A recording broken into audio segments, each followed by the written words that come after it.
Manipura is the chakra of fire. It's the chakra of passions and emotions.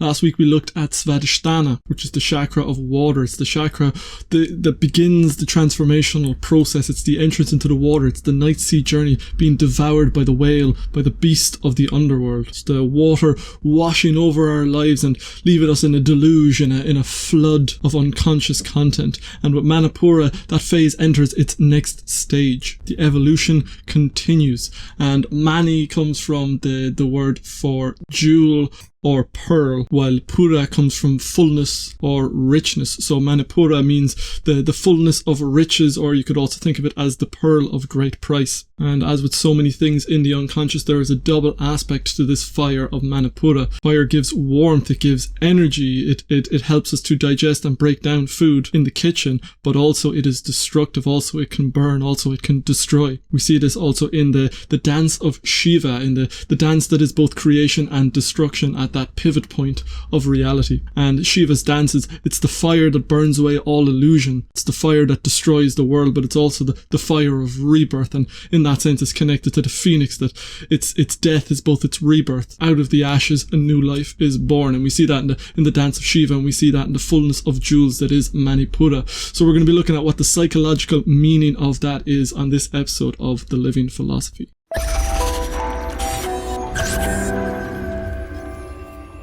So when we left our hero off, they were in the belly of the whale. They had been devoured by the sea monster at the depths of the water. And this is the beginning of the transformation process, where we find ourselves overwhelmed by the unconscious content, overwhelmed by the emotions, overwhelmed by the turn our lives have taken in the face of this great unconscious upheaval. As this transformation process begins, that muladhara grounding, that muladhara sense of a rational control over your life begins to drift away, as you're overwhelmed with impulses and emotions that really make it difficult just to walk in the straight line of Muladhara. This initial stage with Svadhisthana is grief, it's depression, it's that powerlessness of the great flood which leaves us with very little in terms of choice. So what does our hero do when they've been devoured by the sea monster? Well, as we see in the story of Pinocchio, when you're in the belly of the whale, you start a fire. This is the typical pattern of the night sea journey in myths throughout the world. When the hero has been devoured by the sea monster and he's in the belly of that whale, he starts a fire. That's how he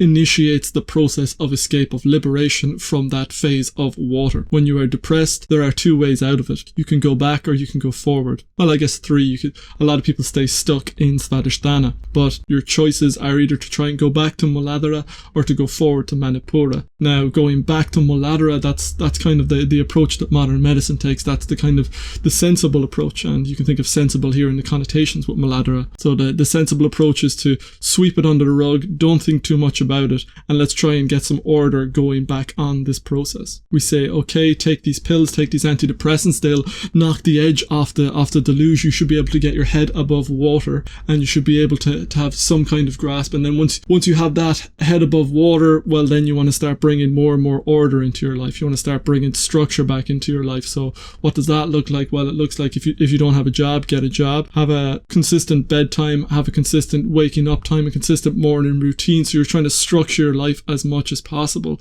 And that structure allows you to keep that flood back out. It allows you to build the dams which will push it back, and hopefully eventually you can come back to Muladhara. You can come back to some kind of a grounding thing. But the thing, of course, is that you don't come back whole from Svadhisthana. You can't go back to being the person that you were. You can't go back. You can't restore that lost innocence that comes with the entering into Svadhisthana. Like Captain Ahab in Moby Dick, when he survives his first graze with the white whale Moby Dick, he comes back with a wooden leg. He loses a leg, he gets a wooden leg, and he is maimed. He could give up the life of whaling at that point. He could go back to living the life of Muladhara on shore and perhaps get some job in supporting the whaling process. But Ahab decides to go forward. He decides to go for Manipura. But you see that choice, you see that fork in the road, that even if Captain Ahab has survived this interaction with Svadhisthana, he survived the interaction with the sea monster, still he is maimed, still he has lost that leg. And so once you've entered into Svadhisthana, there is no going back. You are changed by the process. And we talked about this in the Svadhisthana episode, where both Odin and Osiris had lost that eye, and Odin had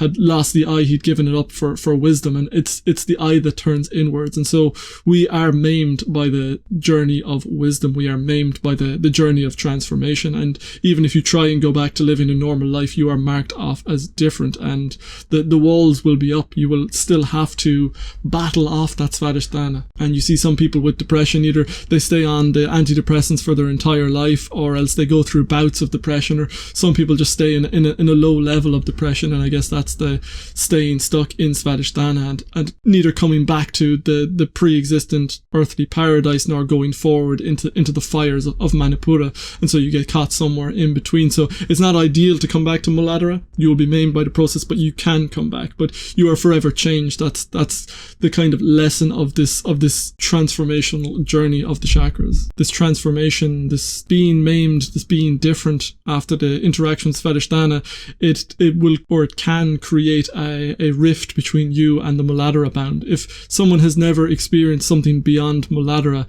then it can be difficult for them. And this is why we have to have mental health awareness weeks. This is why we have to raise awareness around stuff with mental health, because people can just not get it. I remember a friend of mine, she was going through a transformational crisis, and she went to see her father, and they fell out. He just said, I just don't get it. I don't get how you can't just get on with it. I don't just get how you can't just set that aside. And I guess for someone who's in Muladhara, who spent their whole life in Muladhara, it's just unfathomable. The idea of the flood is unfathomable to someone who lives in a desert, I guess. And that's kind of a sad or scary thing about living in a Muladhara society where we have no real language for what's beyond. So beware those who had set out on transformational journeys, that you might create this rift between you and the world you left behind. Now, of course, this going backwards isn't always possible. It's not always possible to go back into Muladhara. Sometimes the Svadhisthana can just come on at you too intense, it's too much, and no pill can take the edge off it. And you can see this with Kundalini awakenings, that it's just far too intense. And at that point, you can either stay in Svadhisthana or you can move forward into Manipura. And you can see that in the story that we covered in the last episode, the monk who'd gone through the forest and into these Roman ruins and found that it had become uncanny, and he wanted to turn back, but when he turned that way, there was a dragon barring his way, and that dragon was, as Jung said, Kundalini. And so that's the force of the energy that keeps us moving, and if you can't get past that dragon, you can't get past to Muladhara. And so you just have to face into the journey, and that's kind of terrifying. And as Jung said, that's the only reason why you'd keep going, is if something forces you to keep going, because the second you reach that stage, you're going to want to turn back. So at that point, your choices are either to tread water, staying in Svadhisthana, or else it's to go forward.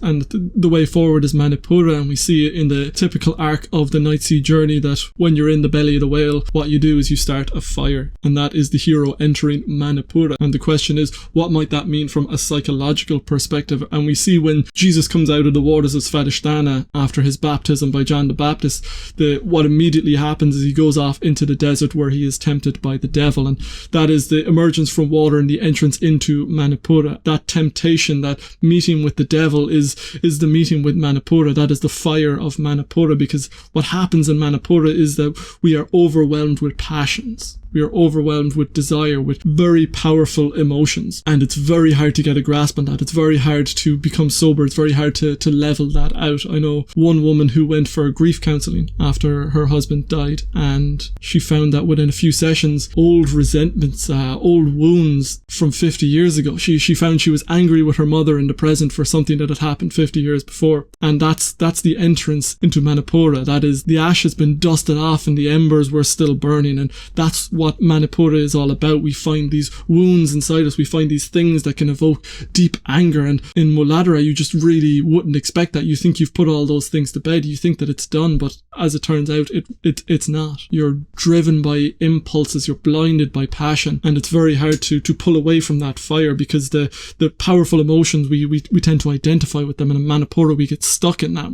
We're taking this process personally. We still haven't managed to disconnect from it. As Jung puts it, desires, passions, the whole emotional world breaks loose. Sex, power, and every devil in our nature gets loose when we become acquainted with the unconscious. And you can see that in the animal of Manipura. So the animal associated with Muladhara, as we saw, was the elephant, and with Svadhisthana was the whale, was the sea monster. And in Manipura, it's the ram. And astrologically, the ram is the animal of Aries, and the planet of Aries is Mars, and Mars is that planet of fiery passions, of impulsiveness, of violence and aggression. So this maps over very well onto what we're talking about here with Manipura. It's the fire coming up, and the challenge is not to be driven by that fire. The challenge is not to be possessed by that fire. But as we've said, everything in the unconscious has a double aspect, and there's something else going on in Manipura as well. It's not just destructive, it's not just all negativity. And this is the fullness of jewels, remember. This is the pearl of great price. You can see that in the dance of Shiva.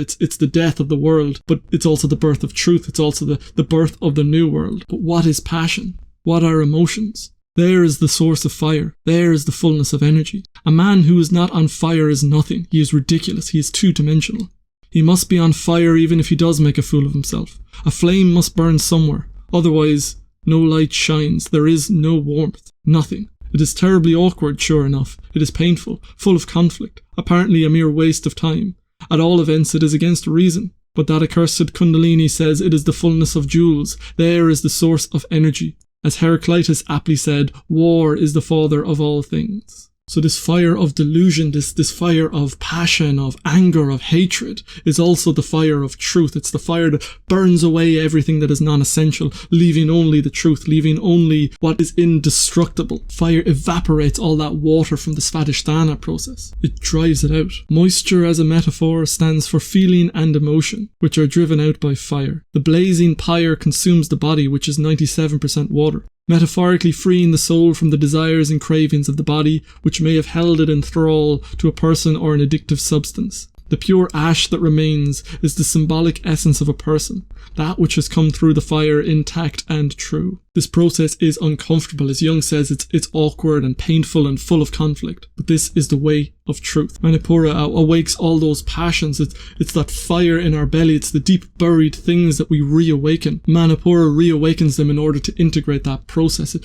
dusts off the ashes because that's what you need in that state of depression, in that state of being devoured by the overwhelming wave. You need the energy that moves you the other way, and Manipura is the integration of that energy that allows you to continue onwards and upwards. And we see this in Carlos Castaneda. He has a meditation called recapitulation, and the essence of that is you're going through every person, every place, every time, every event in your life, and you're reclaiming the energy from it. So if you think about running into old loves or old enemies, there's energy tied up in them. You have an immediate reaction, and so recapitulation is the reclaiming of that energy that you've projected outwards. It's taking that back into yourself and re-owning that. And that's what's going on in Manipura. That's what those fires are doing. You're trying to burn through all that pointless stuff. In order to integrate that energy, you need to burn out those old flames. You need to burn out all those fires that you've set and projected into the outside world. You need to take that energy back into yourself in order to fuel the process, in order to overcome the deluge of Svadhisthana and to move onwards and upwards into Anahata and beyond. The fire burns, but that burning is liberation. This is the suffering which purifies us. This is the rebirth of the phoenix. This is how your soul gets tempered. And as Herman Melville puts it, he knows himself and all that's in him who knows adversity. To scale great heights, we must come out of lowermost depths. The way to heaven is through hell. We need fiery baptisms in the fiercest flames of our own bosoms. We must feel our hearts hot, hissing us, and ere the fire is revealed it must burn its way out of us, though it consume us and itself. That's the same thing we see in Dante, that the way to heaven is not in the opposite direction of hell, but it's on the far side. He needs to descend the layers of hell. He needs to go down the leg of Satan, and then he rises into heaven. Manipura is the fires of hell, but don't let the popular conception of hell mislead you into thinking that nobody wants to be there. William Blake has a great line in his aphorisms of the marriage of heaven and hell, where he says, "He was walking among the fires of hell, which to the angels look like torment." And that's from the point of view of higher consciousness looking back at Manipura. It's torture, it's misery, but we all choose that. We choose the passions which consume us. And if you don't believe that, go take a look on Twitter. Look at people torturing themselves, going through self-immolation in their hatred and their bitterness against the other team. There's so much hatred flying back and forth, especially in our polarized society, that keeps us locked in this circular, tail-chasing passion of Manipura. Hell is to be burned by the things that we are passionate about. And that brings us on to the danger of Manipura, is that you can get get locked into that. You can, like with Svadhisthana, you can kind of plateau here. You can get stuck here and you can become an angry person. You can become someone who is ruled by impulse and passion. And it's not a great life. Just to activate those flames, just to be burning by those flames isn't really enough. Something else has to happen in order for you to move past Manipura.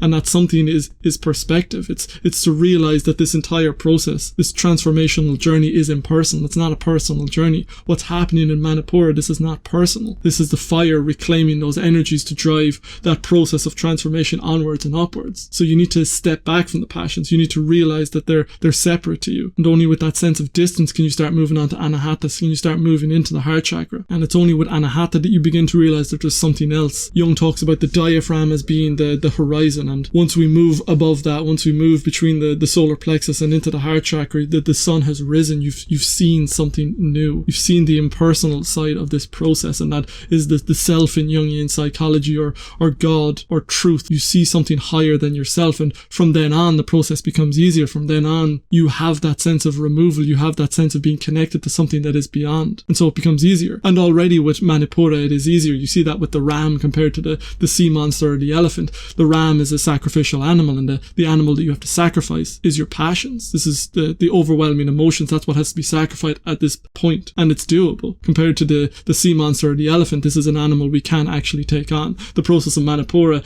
it's already getting easier, but it's still very easy to get stuck here. And the whole thing about getting stuck here is because you're still in some sense rooted in Muladhara. You're still identifying with this world. You're taking it into the personal world of Muladhara, the world of the root chakra. You're still thinking about you. You're still thinking that these emotions, these passions, these fires, that it's a personal experience, that this transformational process is a personal experience. But it's more than that. It goes beyond, it goes higher. And it's only when you get into Anahata that you begin to realize that you begin to have the sense of distance, that you begin to have the sense of something spiritual happening. But somehow you have to realize that this is not a personal process, that this is an objective thing happening to you. This is the collective unconscious moving through you. This is something spiritual. This is greater than your ego self, than your ego world. And so you can begin to see that Manipura is the fire. It's the pressure cooker. This is the energy creation place. So if you look at it in the Chinese energy system, they ground the energy into the lower dantian, which is the solar plexus. This is the storehouse of your energy. And you can think about it as the digestive system, the taking in food and creating the energy for the body, creating the fire,